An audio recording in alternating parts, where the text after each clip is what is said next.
saya ni hantar anak saya belajar di dalam gereja.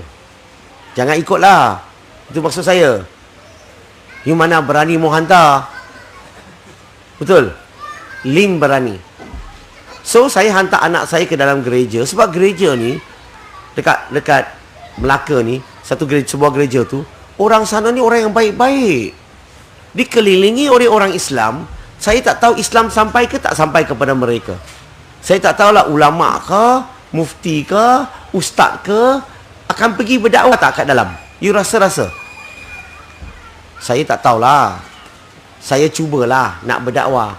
Tapi saya kena cari alasan untuk masuk kan? Maka saya bawa anak saya pergi daftar. Semasa hantar anak saya pergi nak daftar tu, saya bawa isteri, bawa anak. Itu cikgu Cina tengok nama saya Ling Jui Sun. Tengok nama anak saya Ling Ming Fu. Bini Melayu pakai tudung. Dia garu kepala. Dia tengah pening. Siapa yang murtad sebenarnya? Budaya ni berhenti bagi lalu azan ke sambung? So, dia tanya saya, cikgu tu dah pening kan? Saya beritahu cikgu, sebenarnya kami ni beragama Islam. Cikgu pun tanya tu, kenapa tak ada nama Islam? Sebab dia ingat nama Islam mesti mau nama Arab, nama Melayu. Saya terangkan kepada cikgu tu, nama Islam nama yang maksud yang baik, tak semestinya dalam bahasa Arab, saya terangkan. Lepas tu cikgu kata, oh kalau macam ni masuk Islam boleh kekalkan nama Cina? Boleh. Nak kekal pun boleh, nak tambah pun boleh. Tapi saya cakap dengan cikgu, lain kali cikgu pun mau masuk Islam, cikgu tak payah tukar nama lah, kekal nama Cina saja. Cikgu tu kata, tak nak. Isu masuk Islam, tak tukar nama, huru-hara dalam gereja tu 2-3 minggu. Sebab cikgu tu bawa berita tu pergi beritahu orang gereja. Ada yang kata, aku tak percaya melainkan saya lihat IC dia. Macam-macam lah. So, bila dia masukkan anak belajar kat situ, bagi saya, nak dakwah ni, syarat yang pertama adalah no demand, don't supply. Tahu tak demand, supply? Kalau tak ada permintaan, jangan cakap. Alamak. Kalau dia asyik tak ada permintaan, tak payah dakwah lah. Bukan. Kalau tak ada permintaan, create the demand. Mula-mula 2-3 bulan, saya masuk dalam kawan, borak dengan cikgu, cakap makanan, cakap cuti, cakap perniagaan. Saya tak cakap agama dulu. Tak mau cakap dulu. Sebab dia belum bersedia. Tunggu masa yang sesuai. Selepas 2-3 bulan, itu cikgu tak tahan. Sebab dia dapat tahu bahawa dulu saya ni bekas beragama Buddha 13 tahun. Dia tahu saya Kristian 14 tahun. Kenapa masuk Islam? Dia mau tahu. So dia jumpa saya. Dia kata, Brother Lim, boleh tak tanya sikit? Saya kata tak boleh. Kalau mau tanya, tanya banyak. So dia pun tanya. Dia kata apa? Dia kata, kenapa kamu pilih agama ini? Cara dia, saya pilih Islam ni macam teruk sangat. Kenapa kamu pilih agama ini? Kalau you tengok muka dia, memang you tahulah. Jawab, saya pilih agama ini sebab saya nak ikut Jesus Christ. You semua pening dah sekarang, betul?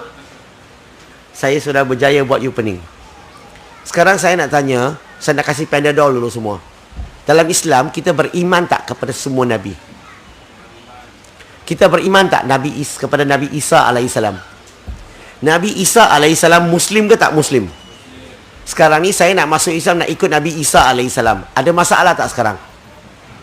Ada ke tak ada? Tak ada. So selesai masalah you. Tapi dia pengetua ni pening. Ingatkan Kristian percaya Jesus. Orang Islam kan percaya Nabi Muhammad. Tapi dia kata dia masuk Islam, mau ikut Jesus. Dia pening. Saya cakap dengan pengetua, sebenarnya Nabi Isa alaihissalam, Jesus Christ ni, dia adalah Muslim. Pengetua kata, no way. Saya kata, Quran kata, surah Ali Imran, surah ketiga, ayat 52. Dia kata, itu Quran. Kita Kristian tak percaya Quran. Kita percaya the Holy Bible. Saya cakap dengan pengetua, dalam Holy Bible, Jesus Christ kata dia Muslim. Mana ada? Oh, dia kata mana ada. Saya kata, boleh tak kita buka Bible sikit? So, saya minta dia buka Gospel of John, chapter number 5, verse number 30. So, dia pun buka. Zoom, ada bunyi sikit, zoom sikit. Dia pun buka. Saya minta dia baca. Ayat itu sebut apa? Ayat itu sebut, Nabi Isa AS bercakap, dia kata, I do not seek for my own will. Saya tidak melakukan perkara ini mengikut kehendak diri, dia kata. But the will of the Father which are in heaven who has sent me. Tetapi dengan kehendak Allah yang mengutuskan aku. Berarti apa yang dia buat bukan mengikut kehendak diri, tapi kehendak Allah. Muslim berarti kita lakukan sesuatu bukan mengikut kehendak diri, tapi kehendak Allah. Kita adalah Muslim. Kita mengabdikan diri kepada Allah. Kita adalah Muslim. Mengikut ayat ini, Jesus Christ mengaku diri dia Muslim. Bila saya terangkan, pengotor tu tak boleh tahan, dia buat tangan macam ni. Orang buat tangan macam ni ada dua maksud. Maksud pertama, sejuk. Pasti dalam dewan ini tak sejuk. Maksud kedua adalah apa? Defensif. Tahu tak defensif? Kalau you tengah bercakap, orang buat macam ni, maksudnya apa? Dia tak berapa nak cerita lagi. Betul tak? Bila dia buat macam ni, cepat-cepat saya pun buat macam ni. Nasib baik tak ada seorang lelaki kat belakang buat macam ni juga. Kalau 3 orang buat macam ni, kita dapat KRU. So, bila saya buat macam ni, saya cakap dengan pengetua. Pengetua, kalau kamu tak sedia nak cakap, tak apalah. Lupakan saja, tak payah bincang lagi. Sebelum dia cakap tak payah bincang, saya cakap dulu. Dia cakap, okeylah, tak apalah, cakaplah. Sebab dia nak kawan dengan saya, mah. So, dia kata cakap. Okey, nak cakap boleh. Dia kena buka kitab. So, saya minta dia buka Gospel of Luke, chapter number 2, verse number 21. Dia pun buka Zoom. Dalam Bible sebut apa tau? Dia kata, He was circumcised when he was 8 days old. Dia kata, Isa AS, dia dikhatankan pada usia 8 hari. Dia kena potong lah. Hanya usia 8 hari saja. So, saya tanya pengetua hari ini, penganut mana satukah yang ikut Jesus Christ? Isa AS. Orang Islam ke? Orang Kristian? Siapa yang ada berkatan? Saya tanyalah, orang Islam ke orang Kristian? Dia tunduk, dia cakap slow-slow. Orang Islam, dia kata. Saya pun jawab slow-slow dalam hati. 1-0. Saya minta dia buka lagi. Dia pun buka Bible tu, dia buka. The Gospel of Luke, chapter number 4, verse number 2. Nabi Isa AS berpuasa. Tak makan daripada pagi hingga petang. Saya tanya pengetua tu, penganut mana satukah yang ikut Nabi Isa AS berpuasa? Tak makan daripada pagi hingga petang. Orang Islam ke Kristian? Dia kata Islam. 2-0. Saya minta dia buka Gospel of Luke, chapter 24, verse 36. Dia pun buka. Nabi Isa AS cakap apa dalam bahasa Ibrani? Dia kata, Shalom alaikum.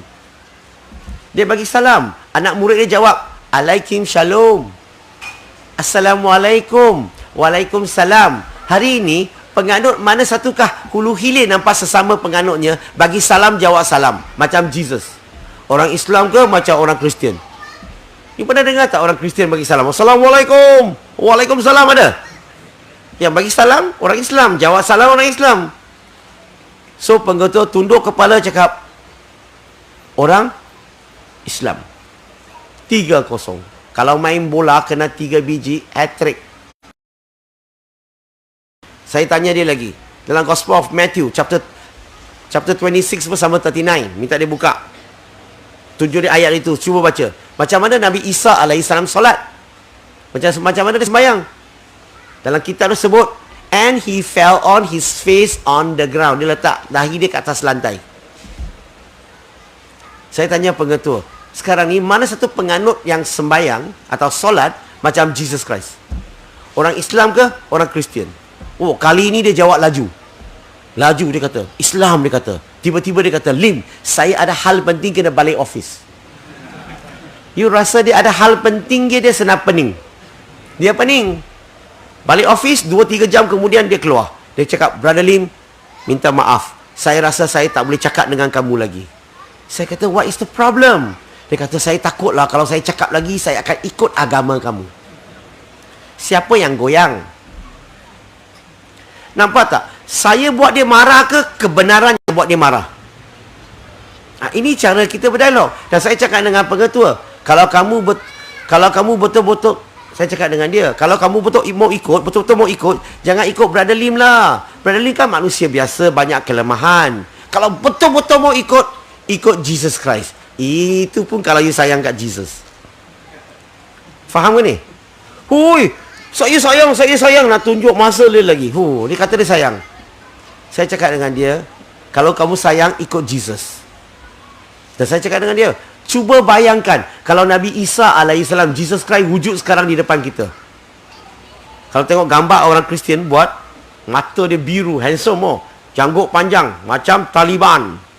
Mungkin tak boleh masuk Amerika, betul? Jesus pun tak boleh masuk Amerika, jangan main-main. So kalau tengok muka dia, dengan amalan dia macam mana? Dia khatan, dia puasa, dia bagi salam, solat sujud.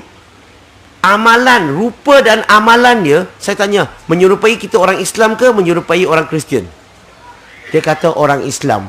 Saya cakap dengan pengetua, itu sebabnya saya pilih agama ini. Sebab saya nak ikut Jesus Christ.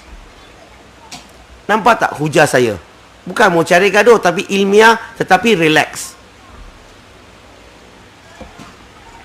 Walaupun pengetua ni belum masuk Islam, hari kemudian dia bawa seorang perempuan Melayu jumpa saya yang beragama Hindu. Dia juga hantar anak dia belajar dalam gereja. Dia suruh saya, Lim, tolong dakwah kat dia. Dia sepatutnya Islam, tapi tak tahu macam mana terbabas jadi Hindu. So saya jumpa dia, kurang asam suruh saya buat dakwah untuk dia. Alhamdulillah, 3 kali jumpa dia, perempuan tu masuk Islam. Lepas tu dia recommend seorang lelaki lagi. Wah, lelaki Cina ni, boyfriend dia lah. Boyfriend dia 6 bulan lebih baru masuk Islam. Lepas tu dia bawa 4 lagi orang. Artinya pengetua ni walaupun belum daftar masuk Islam, dapat bawa 6 orang masuk Islam. Kamu semua